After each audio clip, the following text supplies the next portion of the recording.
Hello friends, welcome back to my channel. તો આજના આ વિડીયોની અંદર આપણે જોઈ રહ્યા છે ચેપ્ટર નંબર 1 ધોરણ 8નું સમય સંખ્યાઓ. ઓકે, સમય સંખ્યાઓ શીખતા પહેલાં આપણને જે છે તે પ્રાકૃતિક સંખ્યાઓ અને પૂર્ણાંક અને પૂર્ણ સંખ્યાઓ વિશે થોડું ઘણું ખ્યાલ હોવો જોઈએ. એ આપણે થોડી વાર પછી જોઈશું. પહેલાં આપણે જોઈએ સમય સંખ્યાઓ એટલે શું, એનું ફોર્મ થોડુંક આપણે સમજીએ, એનું જે ફોર્મેટ જે હોય છે તે. ઓકે, સમય સંખ્યાઓને આપણે ઇંગ્લિશની અંદર રેશનલ નંબર કહી શકીએ છીએ. ઓકે, આવા ફોર્મની અંદર P/Q સ્વરૂપની અંદર જેની અંદર અંશ અને છેદ આપેલો હોય તેવી સંખ્યાઓ, ઓકે, તેને આપણે જે છે સમય સંખ્યાઓ કહીએ છીએ. ઓકે, અહીં આપણે 2-3 કન્ડિશન જે છે સમય સંખ્યાઓની એ ખાસ કરીને યાદ રાખવાની છે. ઓકે, અહીં P અને Q જે છે એની અંદર Qની જે સંખ્યા છે, Q જે છે એ 0 ન હોઈ શકે. ઓકે, Qની જે વેલ્યુ જે છે આમાં 0 ના હોઈ શકે, બિકોઝ કે જો Qની વેલ્યુ 0 હોય તો ધારો કે Pની વેલ્યુ 1 છે અને અહીંયા 0 છે Qની, તો એ ઇન્ફિનિટિવ થઈ જાય છે. એટલા માટે Q જે છે એ કોઈ પણ સંજોગોની અંદર 0 ન હોઈ શકે. ઓકે, આ P/Q ફોર્મ જે છે એ સમય સંખ્યાઓનું છે.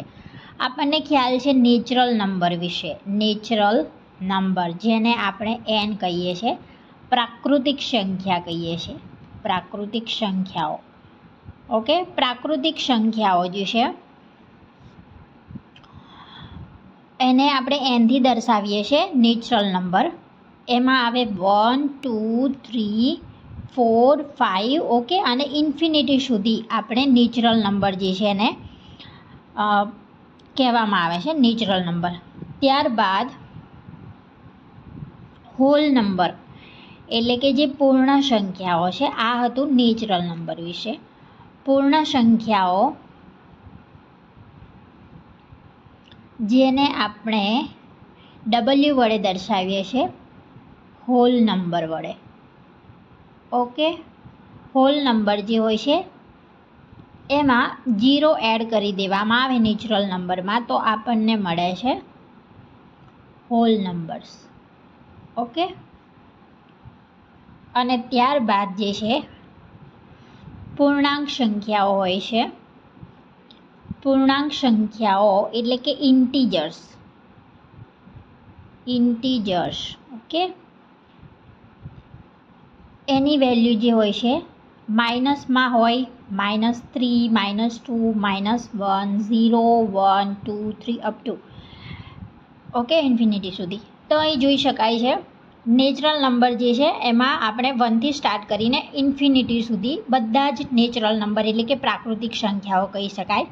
પૂર્ણ સંખ્યાઓ એટલે કે પ્રાકૃતિક સંખ્યાની અંદર આપણે 0 એડ કરીએ તો આપણને મળે છે પૂર્ણ સંખ્યાઓ. અને પૂર્ણાંક સંખ્યાઓ એટલે કે ઇન્ટીજર્સ, એમાં આપણે ધન પૂર્ણાંકો, ઋણ પૂર્ણાંકો અને 0ને એડ કરીએ. આ જે છે એને કહેવાય ધન પૂર્ણાંક. ઓકે, અને આ જે છે એ છે ઋણ પૂર્ણાંકો, અને આ છે 0. આ બધાનો સમાવેશ જે છે આપણે ઇન્ટીજરની અંદર કરીએ છીએ. ઓકે, આપણો જે ટોપિક જે છે એ છે સમય સંખ્યાઓ. ઓકે, સો સમય સંખ્યાઓ શીખતા પહેલાં આ જે 3 નેચરલ નંબર, પૂર્ણ સંખ્યા અને પૂર્ણાંક સંખ્યાઓ એટલા વિશેની આપણને આટલી માહિતી હોવી જોઈએ કે આ જે નેચરલ નંબર જે છે એની અંદર આપણે કઈ કઈ સંખ્યાઓનો સમાવેશ કરી શકીએ છીએ. ત્યારબાદ પૂર્ણ સંખ્યાઓમાં અને પૂર્ણાંક સંખ્યાઓમાં કેટલી કેટલી વસ્તુઓ આવે છે. ઓકે, હવે આપણે વધીએ સમય સંખ્યાઓ પર. સમય સંખ્યાઓનું ફોર્મ તો આપણે જોઈ લીધું કે P/Q ફોર્મની અંદર જે હોય છે સમય સંખ્યાઓ આવતી હોય છે અંશ અને છેદની અંદર. ઓકે, તો અહીં સમય સંખ્યાઓની જો વાત કરીએ, સમય સંખ્યાઓ એની આપણે આગળ વ્યાખ્યા તો જોઈ જ ગયા છે. Okay, rational numbers. ઓકે, આને આપણે R થી દર્શાવીશું.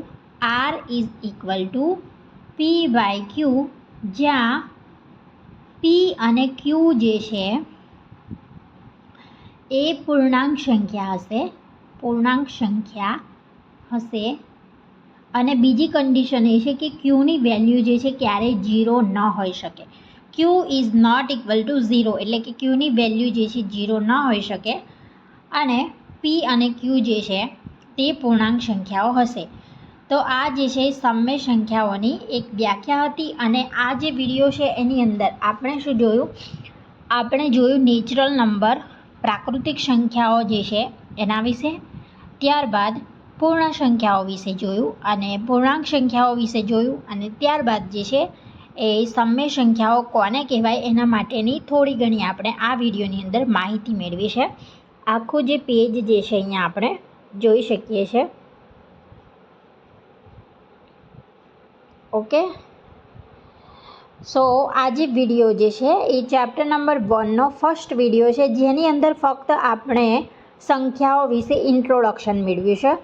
ઓકે, સો આગળનો જે લેક્ચર જે છે એની અંદર આપણે આના દાખલાઓ સોલ્વ કરવાનો પ્રયત્ન કરીશું અને સમય સંખ્યાઓ વિશે આપણે ડિટેલની અંદર ચર્ચા કરીશું. જો આ વિડીયો ગમ્યો હોય તો લાઇક, શેર કરો અને ચેનલને સબસ્ક્રાઈબ